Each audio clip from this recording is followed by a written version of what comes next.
Hello, arty peoples, and welcome to another episode of Jerry's Live. My name is Emmy Klein, and I am your host on this Valentine's Day. I hope all of you are having a wonderful Valentine's Day, whether or not you think it was invented by Hallmark or, Saint Valentine, or even the pagan holiday that apparently involves weird things. But whatever it is that you celebrate, I am here for you on Valentine's Day, because even if it's just TLC or you're having a romantic night with your partner or family or whatever it is that you're celebrating, love is in the air. And I'm definitely going to be kind of leaning into that, and we are going to be painting a heart-shaped gem. Now, I wanted to kind of approach this to where you can use this in any kind of a shape of a gem, just the concept of how to get to the end result. But if you are interested in anything that I am using throughout the show, make sure to go to the website, jerrysartorama.com, and type in today's class code, which is down here on the screen, which is JL276. JL276. So if you type that in the search bar, the teacher's cart should come up and everything that I'm using should be in it. So you can check out the items that way. So first things first, I actually went out and got myself a little heart-shaped gem because I needed an excuse to buy this, of course, right? But I wanted to actually physically get my hands on this. So this is just a paperweight, cheap little faceted gem thing. They're all over the place if you guys are interested in getting one of these. But if we go over to the overhead camera, I can kind of show you exactly how I got to the end result of this painting and kind of breaking down the facets of a gem for you. So I have a couple of diagrams as well that I will put over here. Can we go to the overhead camera? Sorry. There we go. All right, so I have my gem here. And the way that I wanted to break it down for you guys, let me push my paints off the camera there, is to make it a little bit more simplistic. So if you actually physically have something in your hand, this is a little bit easier for you to see because you can see all of the different facets on the side, and I'm trying to move this to where you can catch the light and kind of really see them for you guys. And then it has one big flat section right here in the middle, right? So those are the facets on the top side of this gem. So I drew those. Those are all the facets. If I'm looking straight at this gem, that's what I'm seeing, right? So all I'm doing is drawing lines and drawing the flat faces of the little facets. Now if I flip this over, there are other facets on the back, clearly, because it's a three-dimensional object, right? So these facets, if I'm looking at this straight on, are this shape, essentially. So the different facets that you're seeing are literally just where they've ground it down into a flat, section, and that's what's catching all the light and everything that you're seeing there. Now, if you were to layer these two, the front and the back on there, that's actually what we're seeing. So if I were to have the back side pointed up, I can still see the front facets, and that's being reflected all throughout here. Now if I flip it the other way, same thing. That's why you see, even though this is the flat section, you see all these little changes in light that are happening as I'm moving it, because those are all the different the facets on the back reflecting the light that's coming in through the top facet. So that's essentially what you're seeing. Now, if you are interested in this diagram right here, or interested in the reference photo that I'm painting from, which is this right here, because I took the photo myself. If you're interested in either of these, they are already posted to our Jerry's Live Facebook group, which is free for you guys to join. So if you wanted to go over there and check these out, make sure you answer that one security question, otherwise you're deemed a robot and you can't get in. But it's a community of we're getting close to like 7,000 members now, which is really, really cool. So about 7,000 people in that group, and we post all kinds of things. I post things for the show. You can post your artwork there. Really, really fun to join. But that's where you can find this if you are interested in it. But painting from life is my personal preference, but for the, show itself and to kind of be able to show you guys what I'm seeing, I figured a photo would probably be a little bit easier. So I'm just going to put this off to the side here. Maybe there we go. Decoration for love. Oop. Right. Now what's really funny, there's one facet right here that's not split like the other ones. because it is a paperweight and that keeps it nice and straight. Isn't that great? I love it. So I actually then took my photo reference and I drew straight on it. Now this is just the front facets, so hopefully you guys can see that. So you can see I drew just lines to kind of divide up the front facets, just so I could see this right here reflected in what I'm seeing. Now any of those back facets I'm ignoring entirely. So for the first part of this, I'm just going to be paying attention only to my front facets. Now technically speaking, I am about to lie to you on that, but I'll explain it in a minute and it's for your own good, I swear. So I took the outlines that I did and I drew it onto my little 6x6 panel. Now this is the Da Vinci Pro panels. This is a dual-sided, which is really cool. It has the ultra smooth side and then this is the medium texture. I just chose the medium texture just because it was my personal preference, but the ultra smooth would also work really well for this process. So I then just took a pencil and sketched my lines on there. So from here, we are going to start painting to get to this. So let me pop out a couple of paints. Now, if there are any questions about this process, pop them in the chats because I know my amazing moderators, Amanda and Frida, will be able to ask me live here on the show. But if you have any questions, it'd be great to ask. Now, I'm going to be using the Turner Acryl Gouache. This is a gouache, but not a gouache. It's a acryl gouache, meaning it has an acrylic polymer added to it, so it is more permanent once it dries. But it is still flat, matte, and very opaque, just like a gouache would be, which is really, really awesome and very, very useful for this process. So I'm using Permanent Scarlet, Alizarin Crimson. Now, those are my two main reds that I'm going to be using throughout this whole process. The reason why is because my Permanent Scarlet is a little bit warmer, so it kind of leans a little bit towards like the orangey, the yellows, the warm colors. My Alizarin Crimson is my cooler red, so it leans a little bit towards the blues, the purples. So that's why I get my, my shadows and my highlights without having to get it super chalky with adding white or, too dark by adding black. So that's how I'm going to represent my light and my shadows. Let me get my reference photo back up here so you guys can also see that. Here, I'll put my paperweight on my paper. Haha. Hopefully that is visible on camera. There we go. Let me scoot things over. So first things first, I'm going to start off with, and I also have a bucket of water, just clean water, nothing special.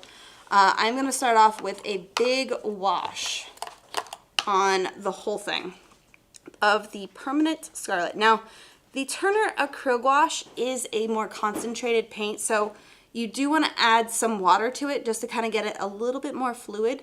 You're looking for the consistency of like melted butter instead of like the creamy consistency that comes out of the tube.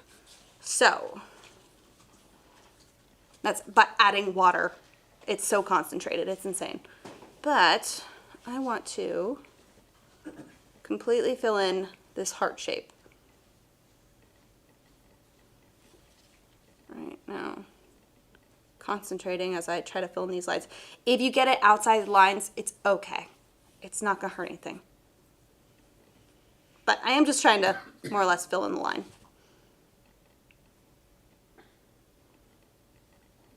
Also, I really hope I have a couple people out there who want to try this process. It's so fun to paint gems. It's just really like a fun way to explore colors within an object. And it's all kind of monochromatic, which is really fun. Well, sort of monochromatic. It's in like all the red family.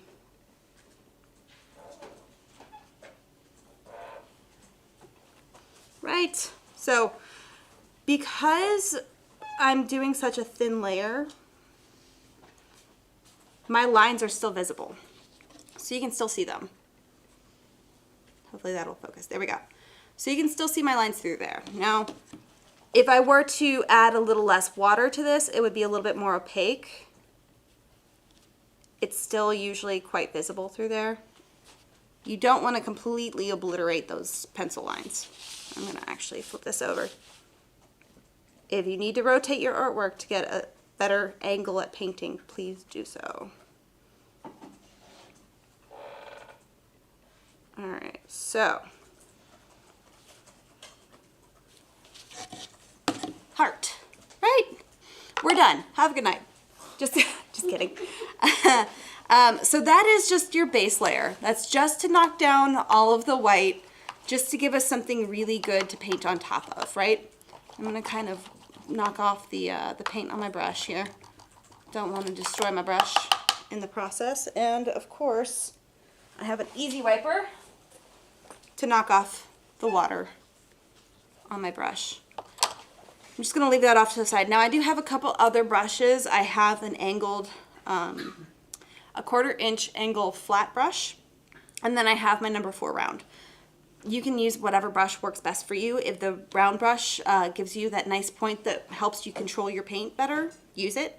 If you like that flat edge of this angled brush that kind of helps you carve out the shapes, use that. Or you can use both, whatever works best. So I'm mostly gabbing to keep this, allow this to dry just a little bit extra. But I'm gonna let this first layer completely dry, which it's an acrylic gouache, so it dries through evaporation, which dries relatively quickly. So it's mostly dry. You can see there's a couple areas that are still just a little damp. So I'm not going straight in the middle, because remember, I'm only worried about the front facets of this, and that center facet, I'm not gonna worry about too much right now. For this first part, all I'm going to do is then, and actually, you know what, let me grab that one where I drew the lines.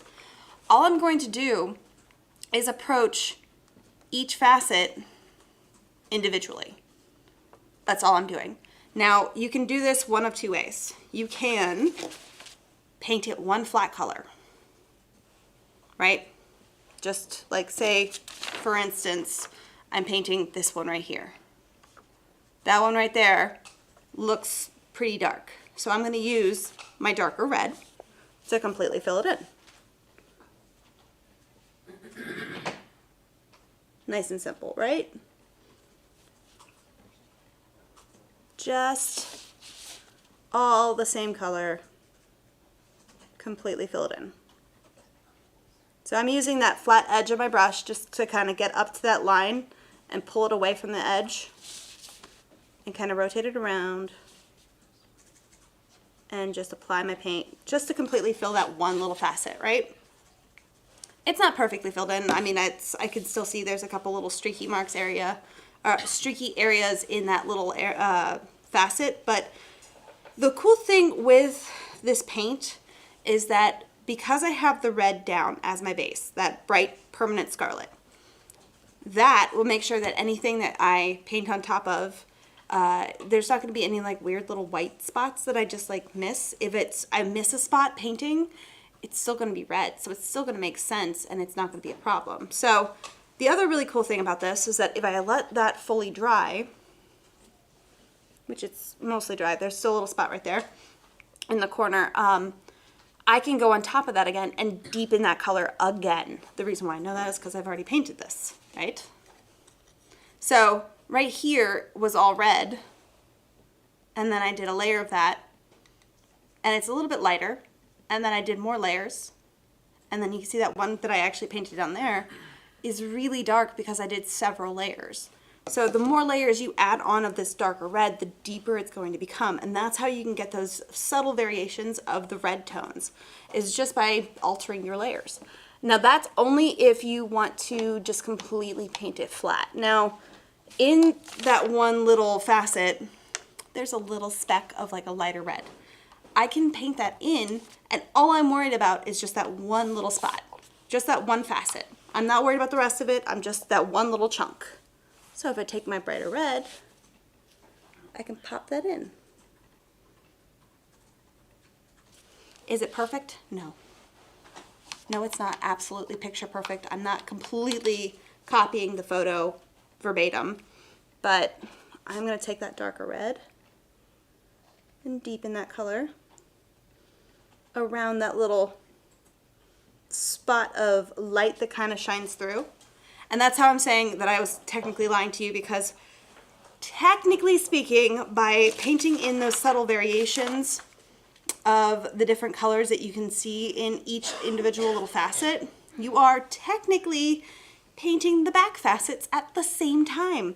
But it's just breaking up the entire image into small little chunks, manageable chunks, stuff that you're not having to paint the entire gem all at once, just little chunks. So I'm gonna get a couple other colors on my palette here. This is the coral red, probably one of my favorite colors. It is just so pretty. It is such a lovely kind of peachy pink. I love it. And then I have pastel orange. And then I'm also going to pop in just standard white. Now, here's the thing when it comes to mixing colors, specifically for a red object, because when you get into all the other colors, it can vary from object to object. But for the most part, when it comes to red objects, especially this transparent red object, when you want to show light, you add more yellow, and that will keep you from having your colors become chalky. Because if you do add white, it's going to give you a chalkiness to it. Now, that being said, I do have some areas on my gem here in the photo, like right here in the corner. Hopefully you guys can see that. Maybe pull it up a little closer. Right here, where it is kind of that deeper alizarin crimson kind of color, but it's kind of chalky. It's kind of grayed out. So that's exactly what I'm going to do. I'm going to take the alizarin crimson and I'm going to add a little bit of white. And it's going to give me a kind of a shadow color, but it's a lighter value of that shadow color that kind of has that chalky kind of tone to it. Right? And then that, I'm going to fill in that whole thing.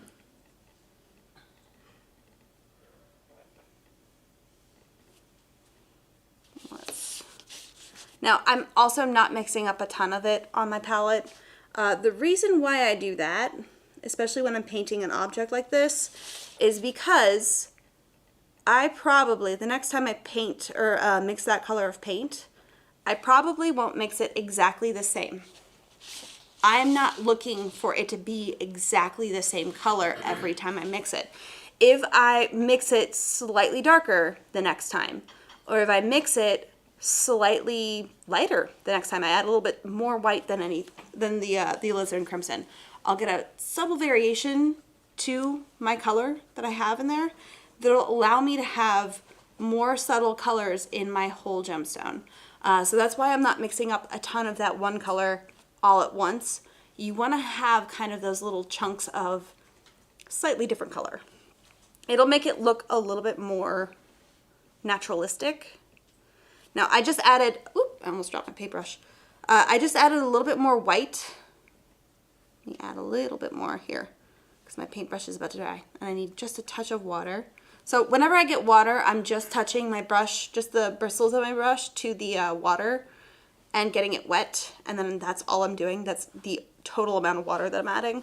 But I added a little bit more white to it, and I'm going to fill in the next facet right next to it.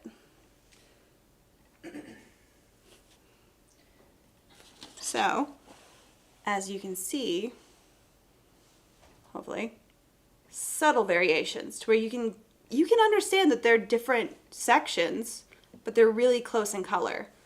Do we have a question? Yes. Do you ever use matte mediums to extend, or is the soft body of the paint enough that it's not needed? That is something that I would do more so for acrylic paints. When it comes to this Turner acrylic gouache, it is such a concentrated paint that I can add water to it, and that's kind of what you're supposed to do. Now, when it comes to acrylic, there is a threshold for how much water you can add to it before you start having an issue with the bond of your acrylics. More or less the glue that holds your pigments together onto the panel or onto your canvas. If you add enough water to it, that glue kind of starts breaking down a little too much. And that's usually, you're doing that because you're looking for transparency in your color. Now, if you're looking for a more fluid paint that you don't want transparency to, you can't add fluidity to your paint without messing with the transparency. So that's why I'm starting off with such a concentrated paint, because I can get a transparency with this. You really can't make a paint more opaque than it starts straight out the tube. That's the one thing. That is where having a kind of a student grade paint, it's great to kind of experiment with, but you cannot make it more brilliant in the color. You also can't make it more opaque in the color. You can mess with the opacity by mixing in a white, but you know, that's messing with the color too. You can't take that color and make it more opaque without adding more pigment, I guess is the way that I'm trying to explain this. So when it comes to messing with the body, if I'm looking for an acrylic that is very opaque and I want it to make it more fluid, I would probably have to buy a more fluid acrylic. Instead of adding like a matte agent to it, because that's going to bring your transparency up, and your matte is going to make the finish of your paint. It's also going to be very, very matte. But I hope that answers that. Did I answer the whole question? I hope I did. All right, so over here, so I did the two there. I'm going to also take the same color that I had mixed up here, and I'm going to just pop it down here. Now, the reason why I'm not worried about from here, this facet to this facet, is because I just added more water, which again, gives me a little bit more transparency. But I'm going to also darken it just a little bit down here in the bottom. So if I kind of start touching in those paints while they're wet, I'm not fully mixing them, but I'm mixing them just enough on the panel here to where it kind of gets across that it's a transition from a lighter color to a darker color without having a solid like stopping or starting point. Here, let me actually, I might be able to do that a little bit better up here in this one facet. So this one right here.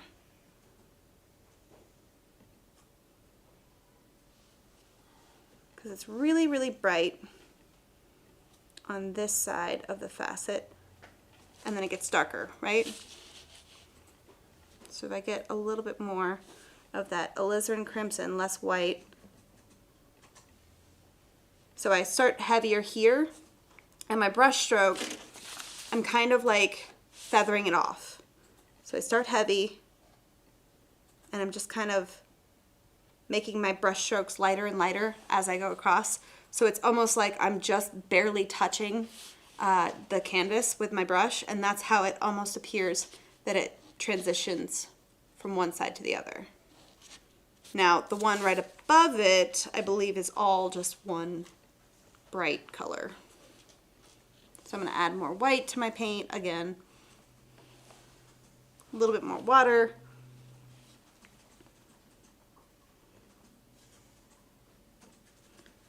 And then I'm going to paint that all the way across.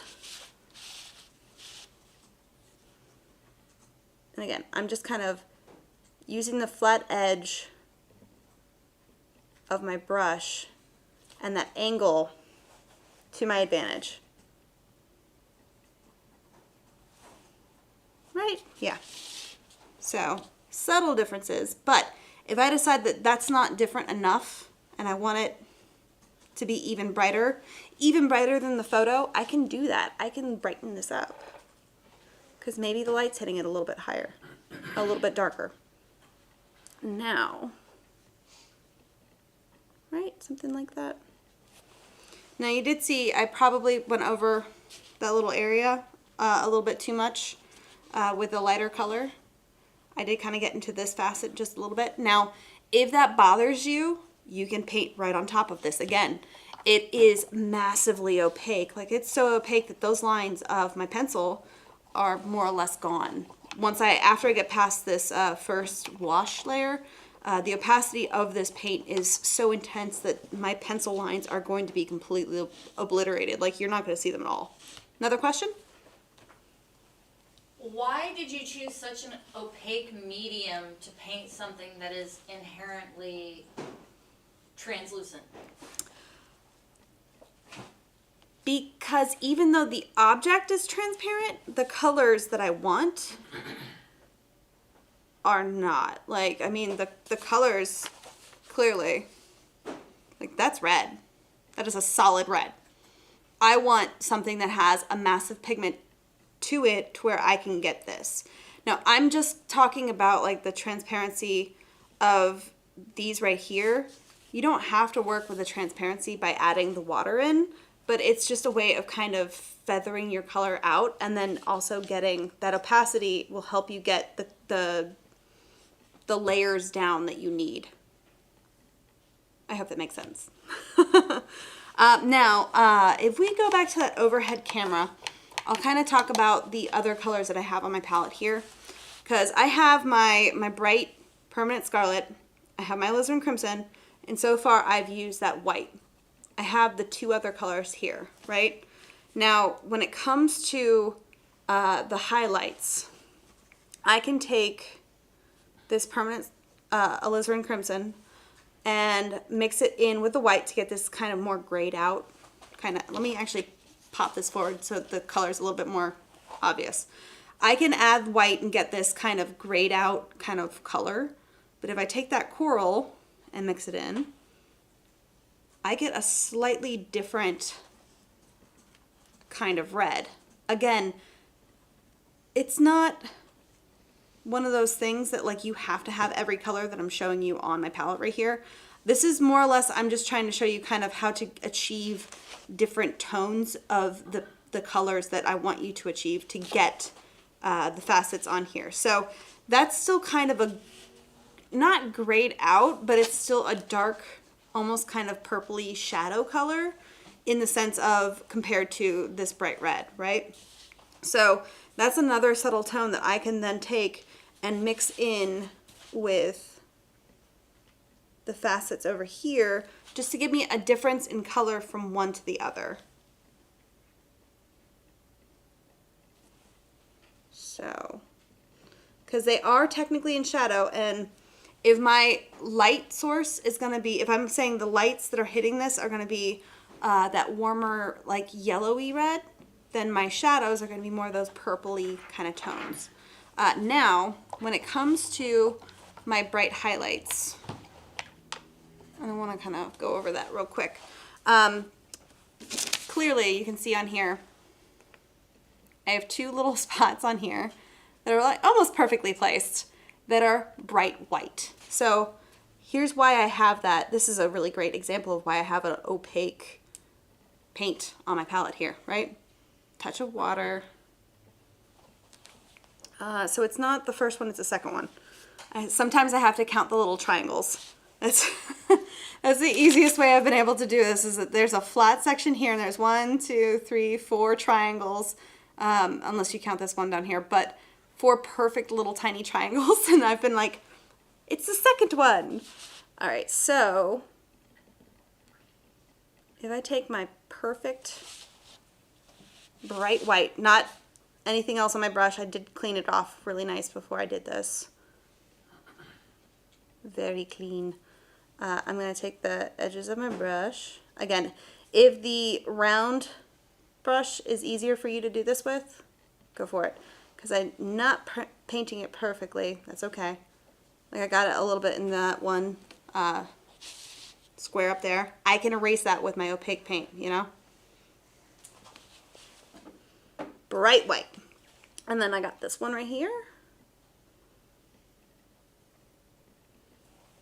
I need a little bit of water because it's a little concentrated. So that's the thing with the acrylic gouache. If I find that my paint is not moving very nicely on my canvas because it's like almost like dry brushing, add just a touch of water.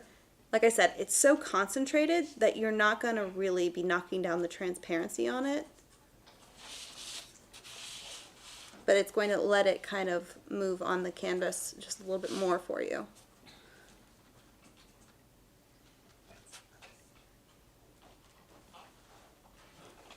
Hopefully. All right, right. There's my two little highlights. Super easy. Now, for the other highlights that I have, because I do have these little chunks of like lighter color, because there's like my nice permanent scarlet red. I have these little highlights right here. Now, I'm going to ignore this right here because this is technically the back facets, right? I'm only worried about the front facets in the sense of like I'm only painting these right here. I'm going to completely ignore the middle for right now. But this right here is still pretty bright, but it's not that bright red that I would say. I would say it's more of like a kind of peachy red. So I'm going to take this pastel orange and mix it in there. Gives me very close to that coral, but it's a little bit closer to the original red that I used. Has a little bit more oranginess to it. So it just appears to be more of like a highlight color. In my head it does anyway. So that I'm going to lay down where I see it essentially. Now it doesn't have to make perfect sense, but it's right there, right? So that's what I'm seeing.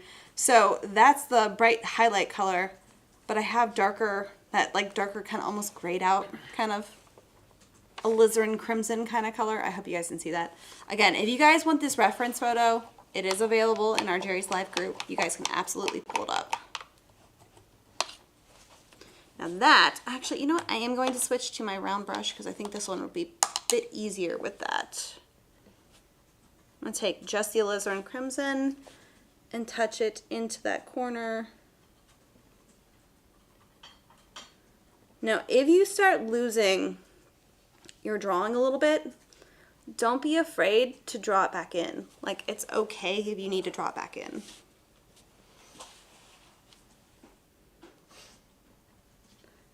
And if I want to get that a little bit darker, I'll do another little layer on top of that. But I'm going to let that dry as it is.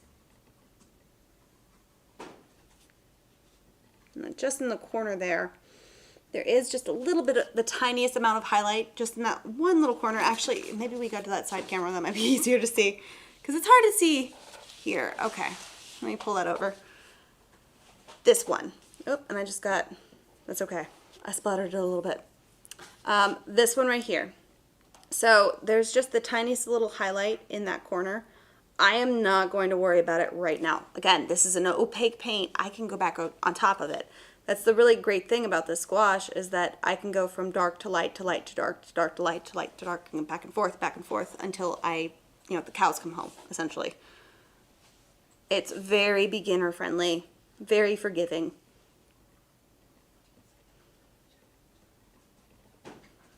Right? And I want that one to be really dark, so I keep going back in and layering on top of it every time I see that it's dry, which it dries relatively quickly.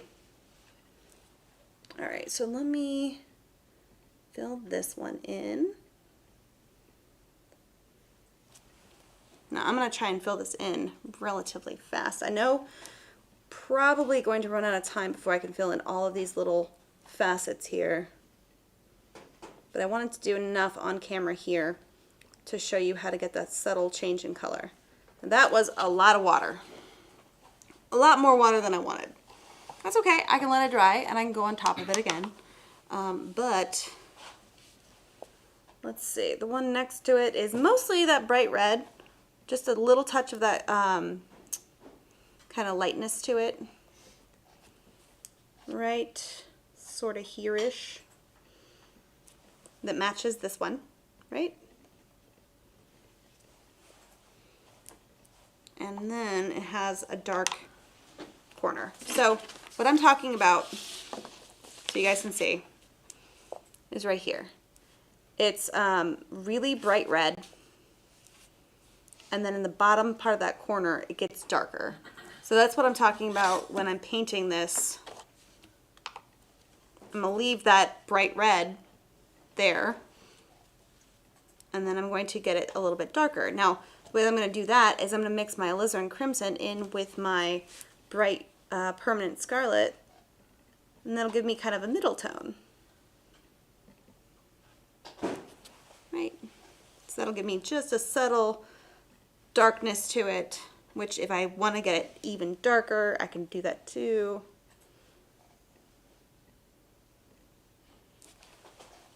Right? Now, all you have to do is just keep going around every individual little facet until you fill in all of the outside facets. Just as you're seeing them, take one little chunk at a time. Now, the really cool thing is that this one right here, it's the same color. So if I didn't draw that line, there's no line. There's no way to tell that that's not the same facet, right? So you can use that to your advantage. And that's why I have my back or my front facets drawn on here, but I also have my separate reference photo. Now, eventually, you're gonna fill them all in. Now I could have done that all on camera, but that would probably take me a little bit too long. But this is essentially what you're gonna get to. Now, like I said, I didn't touch the middle. It is such a flat color now compared to the rest of it. All you have to do though is just fill in each and every little individual thing. And the one thing I wanted to show you that I did here is where I take a little bit of like each individual color that's kind of in each facet. You don't have to do this for every single one, but take your round brush and kind of line them. Draw on the edges of those facets just like you were with your pencil. A little bit here and there with each little color. I would watch it on the white though, the pure white. I only kept that right around the highlights. Maybe a little bit here, a little bit over there. There's not a whole lot of them. The reason why is because you can overdo it on the bright highlights. So you can use that coral pink, the permanent scarlet as it is straight out of the tube, and use those colors just to kind of define. I wanted to do it down here. This is the way I wanted to do it. Just to define those shapes just a little bit more. You don't have to draw the whole thing either.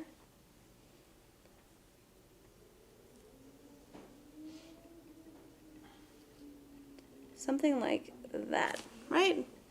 Just to kind of get those edges to pop out just a little bit more. Now clearly, you can see, I started to draw in my back facets. Now, that, I have this, right? Maybe we actually go to that overhead camera. That might be a little bit easier. So yeah, I drew in all my back facets. Now this is where you can really see how that light's getting reflected. Now, where's that at? You can see with the back right here, it kind of goes straight, and then this line, these two lines right here are straight all the way from the edge, straight to the middle, that little like point where everything kind of comes together. But then the next one only goes halfway and then it splits, right? Then you got a full line, then a halfway, and it splits. So it kind of is a repeating pattern most of the time. You're gonna find that in any kind of gem that you look at, but if you have it physically in your hand, you're gonna be able to see that a little bit easier. Now that's why when it's right here. When I drew this line on top of my image, I have my point where everything goes together. Now because it's turning in space, right? That point in the line where everything's kind of coming together and the points on where they kind of extend out slightly do shift a little bit because they're going in perspective, right? But I could very easily see that because that's the facets that are kind of breaking up the different colors. That's where they're landing. So it's pretty easy to see where my facets are. And you can kind of tell kind of where they land on the, if you look at the one that I drew, kind of how they land within the front facets. So I know that line's going to kind of land close to that. And you can see the light reflecting and how they kind of stop at each and every one of those facets. So that's why I kind of broke it up that way. So I can then see all those different lines on how they kind of break that up in the center, right? So it is still that pattern, but it's just like the one side doesn't reflect all those little different facets because it's getting a big highlight. So that is where I'm going to paint this section right here, right? Now there are some subtle variations in the color there because it's like real bright right in the middle. It gets a little bit darker, but just this one center facet is all I'm worried about now, right? How are we doing on questions, by the way? It's pretty easy. Once you break it down, it's pretty easy. It's lovely. All right, so I'm gonna approach it the same way.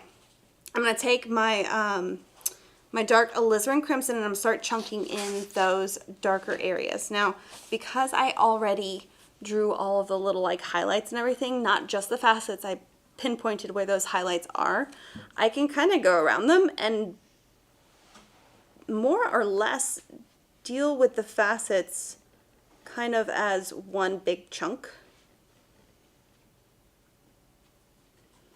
But this is a really easy way of being able to make up your own gems too, which is really, really cool. All right, so it goes up to this one line, and more or less this whole thing is filled in.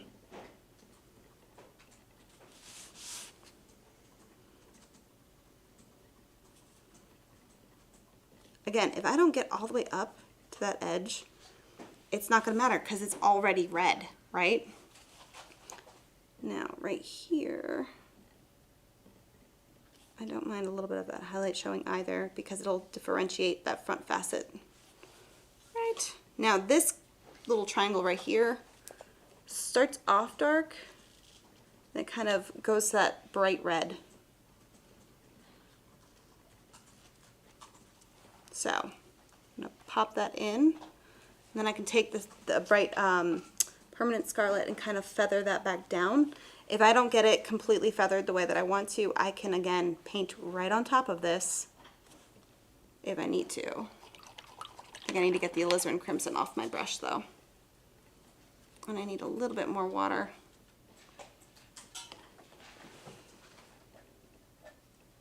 Right, just to kind of pop it down just a little bit. Maybe if I take that alizarin crimson and feather it back in, and then I'll darken that corner as I go along. Right? And then this whole chunk right here, a lot of it is that permanent scarlet. There are some, like I said, those subtle differences, so I'm going to have just a touch of that alizarin crimson mixed in with my paints, and then I'm going to carve that out. It's more or less from here all the way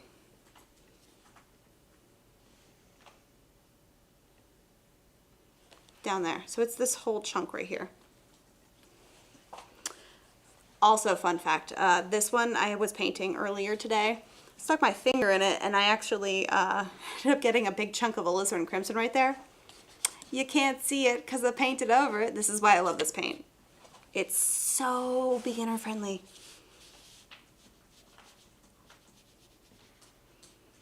You can erase mistakes. Because who's going to know? No one's going to know. How would they know?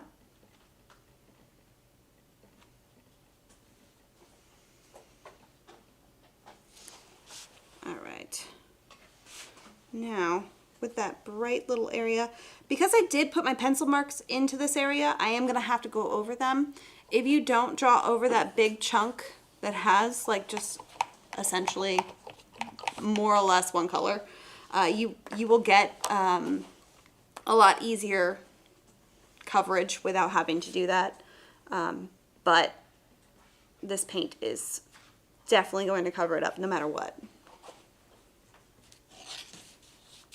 Again, turn your canvas if it makes it easier for you to paint. And then I'm going to take that one where it's got a little bit of alizarin crimson in there maybe add just a touch more. And I'm going to bring that down here into the bottom section. Now the cool thing is that if I want to leave my pencil marks in, that will also help you see those different facets. And it's not going to look bizarre, because if you drew, you know, the actual facets of the gem, it should make sense.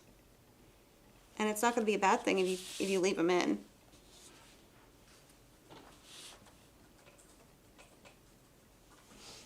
Kind of pop in that brighter color.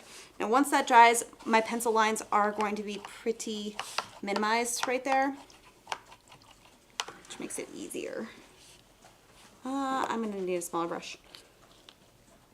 All right, back to the smaller brush. I'm going to actually still keep it the alizarin crimson and that permanent scarlet, but I'm going to add way more of the alizarin crimson. Actually, you know what? I'm going to take an eraser, pop that under here so you guys can, there we go. You guys can see my colors better. Sorry, I should have thought about that earlier. All right, so this little section here is more or less kind of all the same darker tone.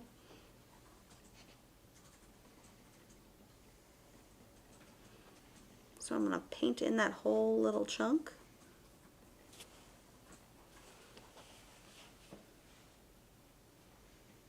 How am I doing on time? Okay, it's only 6:15. I think we can probably finish this and get to that background, because what red gemstone does not need a turquoise background. I specifically chose turquoise because not because we love it. Okay, maybe because we love it a little bit. I chose turquoise because I wanted something that was opposite of that bright red.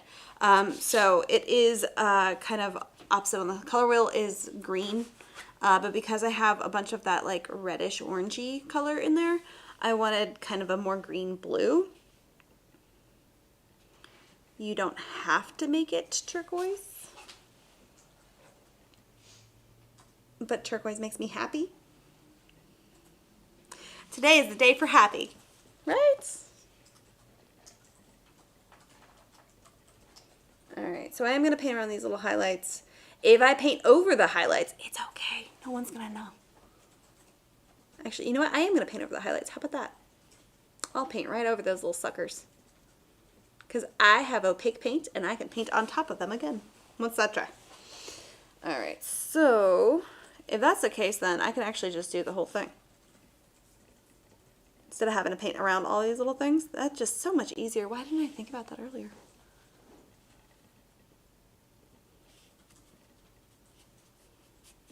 Right? Now I am going to watch it on my edges, because I don't want to lose all those really nice highlights that I got on the front facets, right? I need that to dry. Now for that one, I am going to need to go in and darken my dark areas. This is dry up here, so I will handle that right now. And again, the more layers I do, the more that pencil mark is just going to completely disappear.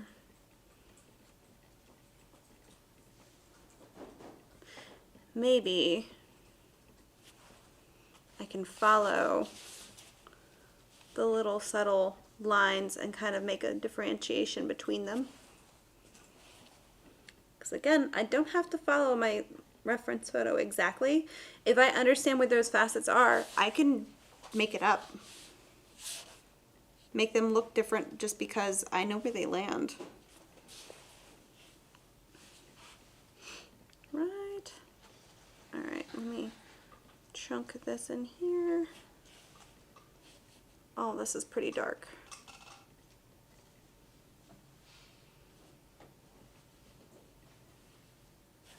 Got a little highlight there. All right. This is dark. A little highlight here, but it's being a bit of a pain to paint around it, so I'm going to just paint it.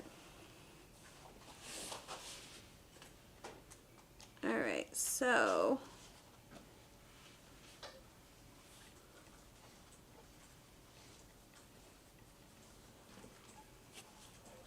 more little pass here, and then I think we are good to kind of move on to those highlights. Because I can refine the shape over and over and over again. I can deepen my dark areas, and I could be here forever. Because, I mean, to be honest, painting these little facets are really fun. So let me get my highlights down. So again, I'm going to take my bright permanent scarlet, and maybe where those highlights are, I'm going to touch that in just to kind of have a difference between the really bright, like corally color that I'm about to put down and that dark alizarin crimson that's already there. So this will be almost like a transition color. So that way, if I leave a little bit of it shining through, it'll have those subtle variations again, which are really satisfying to see. There's a little bit here. Again, it's not perfect, and that's okay. Maybe one here. That. Get my little gem on top. It is technically a paperweight after all. Right. Maybe there's a little bit of a highlight here. Why not? All right, so I'm going to take my pastel orange and mix it in with my permanent scarlet. Now, technically this is not dry. I can see it's not dry, even up here where I originally had painted it the first time, but ideally you want it to dry, but it's not going to be a huge problem. This is mostly dry. It shouldn't be too much of a problem. So I'm going to touch in those highlights. And again, I'm just flat colors. I'm not trying to worry about shading or anything. Just a flat chunk of color. Now, if I am worried about shading, like right here on this one, I can work real heavy on that and then kind of flick my brush up as I go further along, because the lighter touch will make it look like it's almost feathered. Is that necessary? No. You absolutely can work in flat colors and it'll still make sense. All right, now, got a little chunk there. Let's do a little bit more of a highlight down here.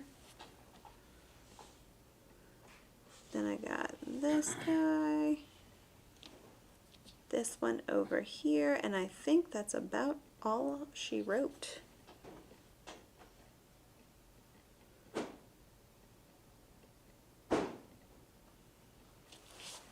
Right, there we go. Slightly different from my first one that I originally painted. Like I said, I probably would deepen those alizarin crimson areas that are right throughout here. I would probably get a little bit more variation here if I wanted to. But I really want to knock out that background. And I think I chose the best color in the world, to be honest. This is the Pearl Mint color for the Turner Acrylic Wash. So it's like a pearlescent. It's got mica flake in it, which is lovely. But it's still a acrylic wash, so it's going to be more permanent once it dries. And you know what? Let me actually, because we don't need these now. Now all we need is just this really pretty painting that we got going on. I'm going to use my larger brush just because it's easier. I did get the flat, so I can still use the edge of this to kind of carve around my shape. But I'm not going to use a ton of water. Again, I'm just looking to break it down just enough to make it a little bit more fluid, but not super thick and creamy. And if it's getting a little hard to kind of move on my canvas or on my panel, it's maybe you need to add just a little bit more water. Now, one thing I did forget to say, with this Turner Acrylic Wash, because it is a little bit more brittle, you definitely don't want to use it on canvas. Acrylics are better for canvas, or you could even do this with oils if you're so inclined. But this is something that is not great for canvas because it can crack if it has a flex to it. And that's just the nature of this particular medium. So if you're interested in doing this, get a panel, not a canvas. All right, so like I said, I'm going to use the flat edge of my brush to just wiggle kind of up to those flat edges. Because there's really not any like curved edges on a crystal. They're all flat, right?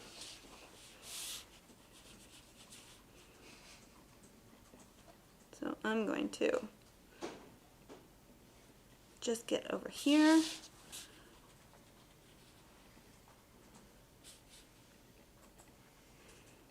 Now again, if you mess up and accidentally paint over top of your crystal, it's okay.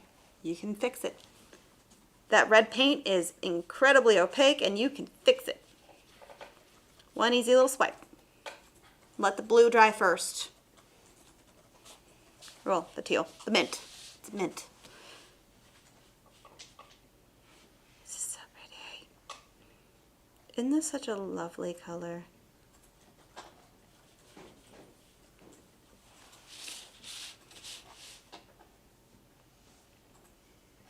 It's the edge of that flat one.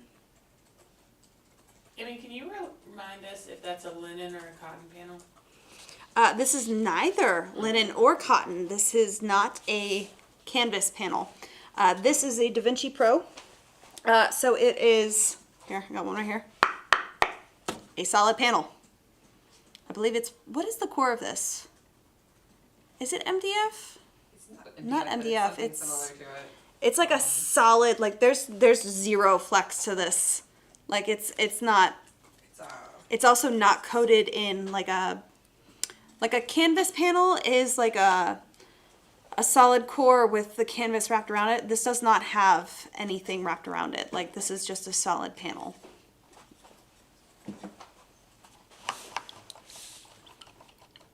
Alright, I just stuck my brush in the red water. Okay, so let's keep carving around. Yeah, when you find that out, let me know, because I am curious. I think I was actually looking that up the other day and then got distracted and then forgot to look it up the rest of the way. Sorry. Happens to the best of us.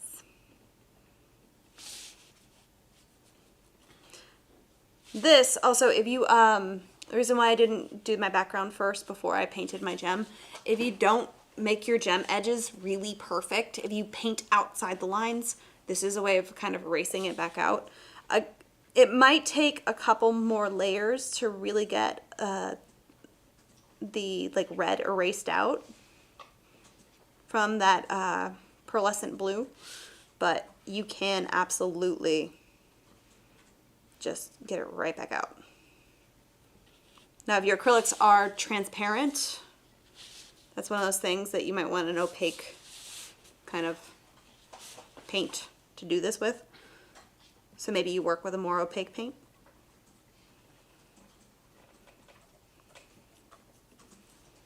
Now I'm going to go straight over. I did kind of notate in here where my shadows were. I'm going to just go straight over the whole thing with one solid color.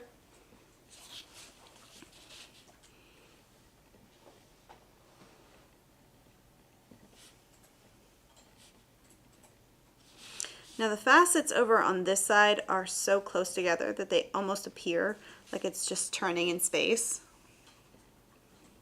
But that's because it's on that angle.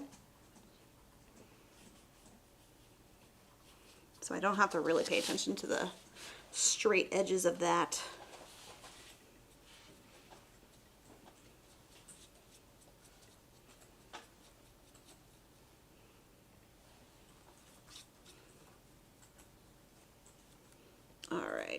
Almost there. Now I always want to paint that little sliver in. That's a highlight. This is why I said if you paint over your little areas and you go whoops, it's okay, you can paint it right back in.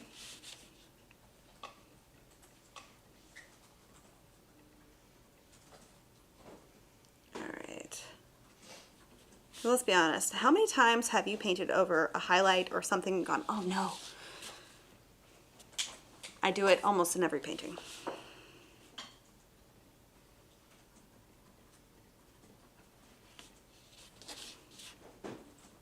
Also, the really cool thing is that if you were to take my reference photo and turn it into a black and white photo, you can change the color of the heart gemstone. I was very tempted to make this in green, but it's Valentine's Day, so I figured red, kind of necessity.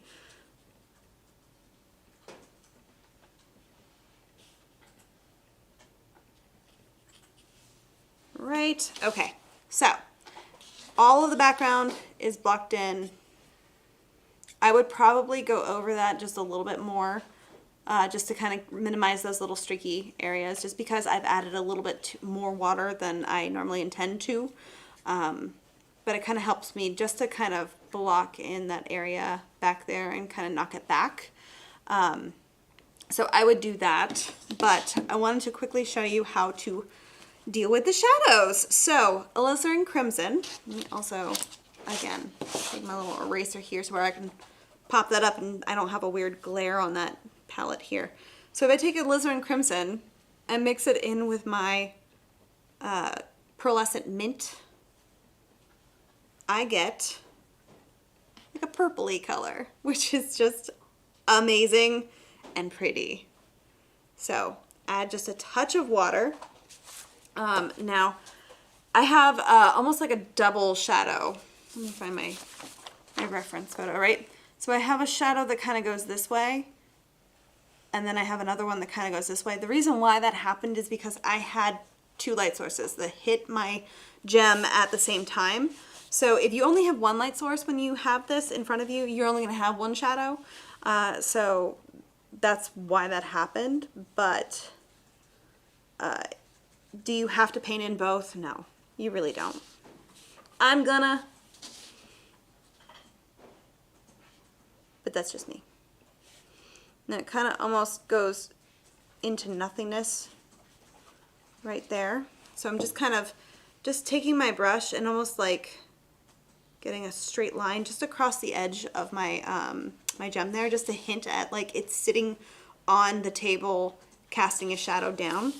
And then I'm going to kind of block this in right here.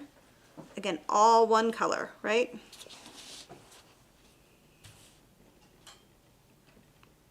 But I haven't done this side, right? There's a reason.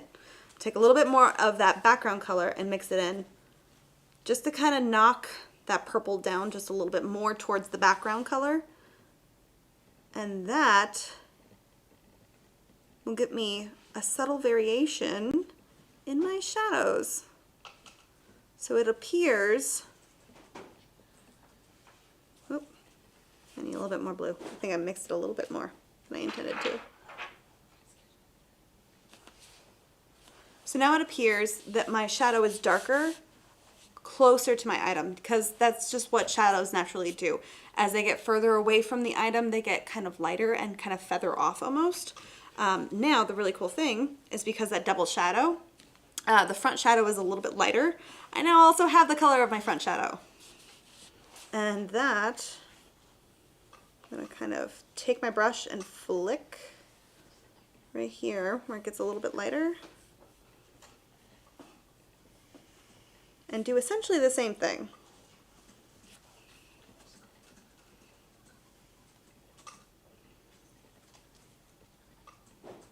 Right.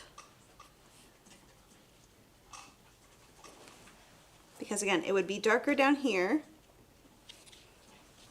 and lighter as it gets further away. Ta-da! Double shadows. And it's shiny. So I really hope you guys get a chance to try this out. This is also a really cool thing to play with. Actually, before we switch over to the front camera and before I say goodbye to you guys, my bad, I am going to show you one last thing. If you want to get a subtle variation from like the plane that this is sitting on to like the background, what you can do is take a little bit of that pearlescent mint, right? And a little bit of your white. Now, I mean just the tiniest amount, right? I need a little bit more than that. My white is already drying on here.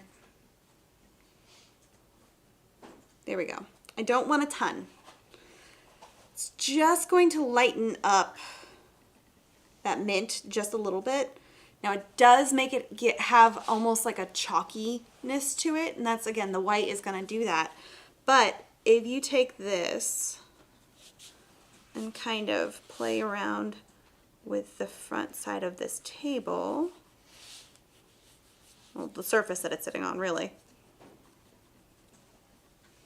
I'm not painting my shadows because I don't want to lose what I did, but I'm painting kind of around them.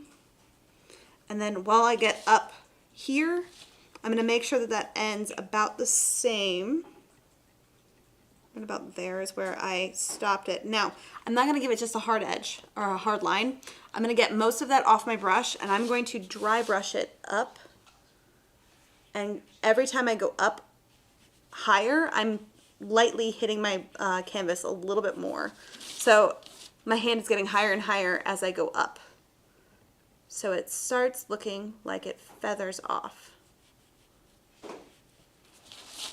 Just like that. Now, you might not be able to see that in the camera because it's a really subtle shift.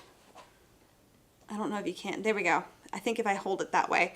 And again, if I darken that background here with just the mint pearlescent mint, that one. If I darken that up and get those kind of brush marks out of there, this is going to be even more substantial of a change, but this is going to be a little bit lighter, almost like the light's hitting this and then kind of fading off into the background. So just those subtle changes will give you a background without actually having to physically paint in like a weird horizon line where your eye goes and it's like, oh, there's a weird stop. But just enough of a subtle hint to where you have a background. Now, I hope you guys get a chance to try this out, and I hope you guys get your very own little heart gemstone for Valentine's Day. But I hope you enjoyed it, and if you do get a chance to try, please post it to our Facebook group. I would love to see what you paint. But that was the show, and of course, make sure you join me next week. We have a fun show planned. It's my favorite. It's a mystery art box show. And if you know, you know. But if you don't know, a mystery art box show is essentially where everyone of my team tries to stump me. So they have a box that they're going to fill with art supplies, and I have one canvas, and I have to use everything in that box to make one piece of art. So next week, please join me. I might cry, but it'll be fun for sure. So I'll see you guys then. Bye!